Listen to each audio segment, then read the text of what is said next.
नमस्ते, सदा वत्सले मातृभूमि। हम लोग चर्चा करने जा रहे हैं ऑनरेबल सुप्रीम कोर्ट के एक रीसेंट जजमेंट की। और जजमेंट भी ऐसा कि एक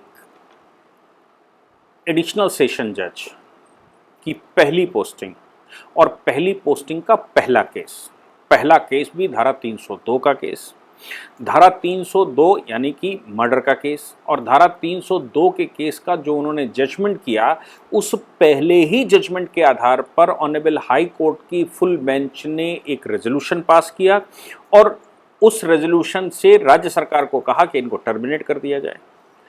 राज्य सरकार ने उनको टर्मिनेट कर दिया। राज्य सरकार के टर्मिनेशन का ऑर्डर हाई कोर्ट में चैलेंज हुआ, हाई कोर्ट ने उसको डिसमिस कर दिया। फिर वो ऑनरेबल सुप्रीम कोर्ट में चैलेंज हुआ। सुप्रीम कोर्ट में जो चैलेंज हुआ उसका साइटेशन दिया गया Leena Dikshit versus registrar general Madhya Pradesh high court.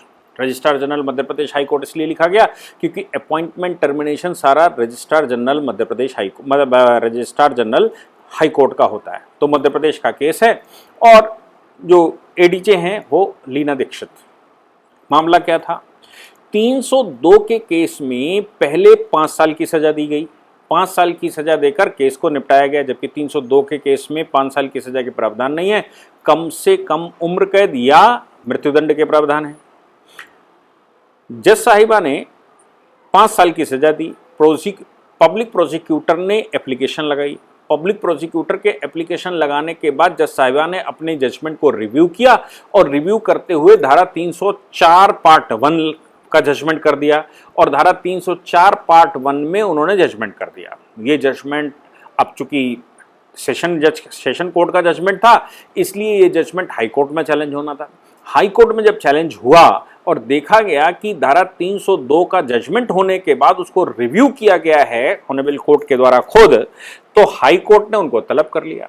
High court ने संज्ञान लिया कि ये जो एडीजे हैं, एडिशनल डिस्ट्रिक्ट जज, ये अपने पद पर रहने लायक नहीं है। क्यों?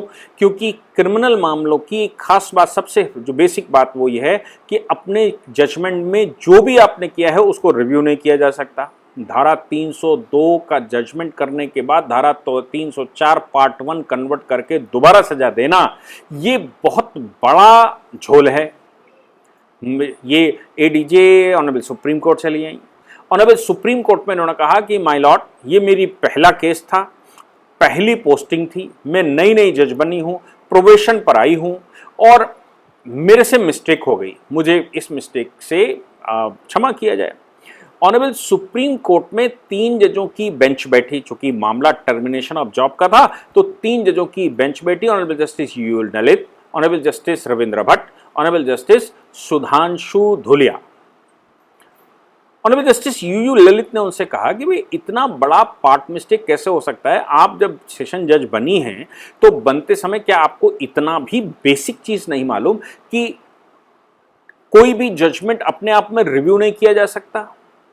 और अगर आप रिव्यू कर रही हैं, कल्पेबल होमिसाइड में उसको कन्वर्ट कर रही हैं जो नॉट अमाउंटिंग टू मर्डर, तो आप इस बेसिक थ्योरी को जब नहीं जानती तो क्यों आप इस पोस्ट पर रहें और आपका डिसमिसल क्यों ना हो जाए?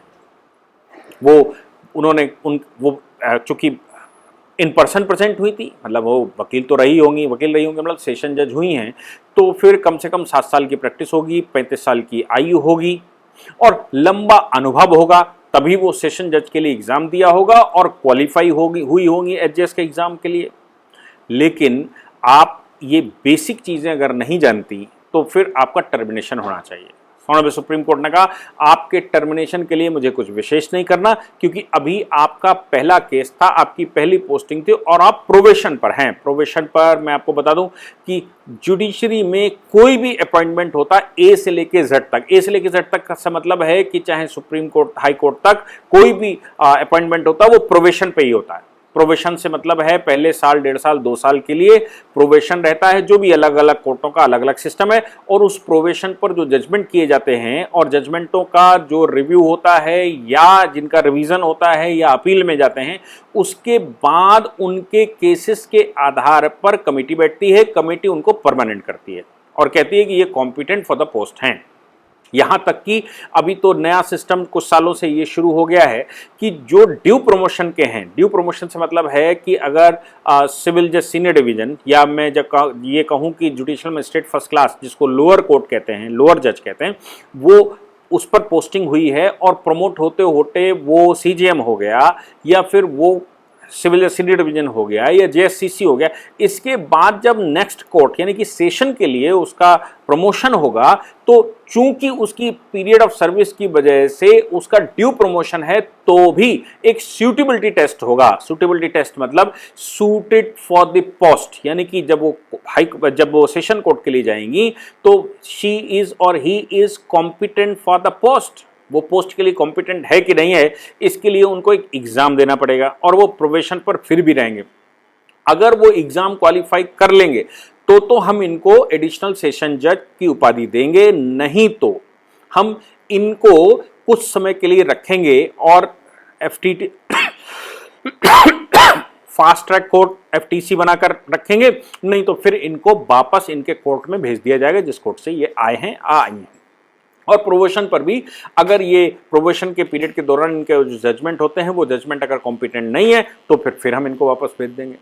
और अगर डायरेक्ट अपॉइंटमेंट हुआ है, यानी कि सेशन जज के लिए डायरेक्ट अपॉइंटमेंट एग्जामिनेशन से हुआ है, जिसमें 7 साल की प्रैक्टिस और 35 साल की आयु मांगी जाती है, और उसमें आप क्वालिफाई होकर सीट पर पहुंचते हैं या पहुंचती हैं, तो फिर प्रोबेशन पर रखा जाता है। प्रोबेशन पर आपके जजमेंटों के आधार पर आपको परमानेंट किया जाता है। अगर आपके जजमेंट कॉम्पिटेंट नहीं है तो आपको परमानेंट नहीं किया जाएगा और आपको वापस कर दिया जाएगा। यही प्रक्रिया ऑनरेबल हाई कोर्ट के लिए होती है। सेशन जज या डिस्ट्रिक्ट जज प्रमोट होकर जब हाई कोर्ट पहुंचता है या डायरेक्ट पोस्टिंग हाई कोर्ट में होती है, तो डायरेक्ट पोस्टिंग में भी जो एडवोकेट्स एलिवेट होते हैं उनको सीट पर बैठने के बाद एक प्रोबेशन पीरियड पास करना होता है।